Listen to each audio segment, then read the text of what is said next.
后来，来这个中华溪湖的绿地啊笋，嘛是因为无雨水，这个产期延后1个月，产量阁减3成。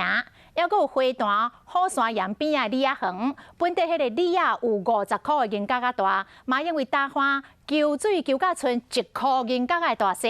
本地这个李亚园的这个磅空，互游客经体讲，拢变做葡萄的磅空咯。 真的很漂亮，比那个葡萄沟的葡萄还漂亮。中华花坛虎山岩边有李亚果真园，顶悬有真侪李亚果子，看起来那李亚的磅空，远远看青色个红红真美丽。不过我近一看，今年李亚干那1颗银角啊，这么大粒。 新葡萄对。小李亚磅空变葡萄磅空，虽然没有真过水，真吸引游客，不过对果子农来讲真无欢喜。干旱哦，正常较早吼拢有50块大，吼也是甚至有10块。现在它的大小大概只剩下1元硬币的大小。无放起来，因为伤细粒，也无到迄个价单哦。受影响的，阁有中华溪湖的绿地笋。